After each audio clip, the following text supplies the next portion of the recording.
আপনারা জানেন যে Bangladesh fire service civil defence দুর্ঘটনা দুর্যোগে সবার আগে সবার পাশে, তারই ধারাবাহিকতায় আমরা আনুমানিক 4:20 থেকে আমরা খবর পাই।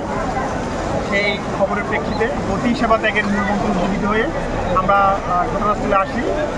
ঘটনাস্থলে এসে দেখতে পাই যে একটি ট্রাক ভর্তি গাড়িতে অনেকগুলো গ্যাসের সিলিন্ডার ছিল, আগুন দাউ করে বলছে এবং গ্যাস এক্সপ্লোশন হচ্ছে। যেখানে আমাদের বেশ চ্যালেঞ্জ ছিল, আমাদের ফায়ার ফাইটার যারা আছে, আমরা যারা আছি, তাদের সকলকে সেফ রেখে আগুনটা কন্ট্রোল করা আমাদের জন্য বেশ চ্যালেঞ্জ ছিল। আগুনের ভয়াবহতা এত বেশি ছিল যে আমরা আমাদের পার্শ্ববর্তী যে স্টেশন আছে সরাইল ফায়ার স্টেশন, সেখান থেকে আমাদের দুটো ইউনিট এসে আমাদের সাথে যুক্ত হয়েছে। তো আপনারা এখন দেখতে পাচ্ছেন ইনশাল্লাহ আমাদের আগুন আমাদের পুরোটা কন্ট্রোলে চলে আসছে। এখন পর্যন্ত আমাদের কোনো যানবাহনের ক্ষয়ক্ষতির কোনো নিউজ নাই। তো আমরা এখন পর্যন্ত কাজ করে যাচ্ছি। আগুনের নির্বাপন শেষ হলে আমরা এক্স্যাক্টলি কী কারণে অগ্নিকাণ্ড সংঘটিত হয়েছে আমরা সেই বিষয়টা আপনাদেরকে বলতে পারবো।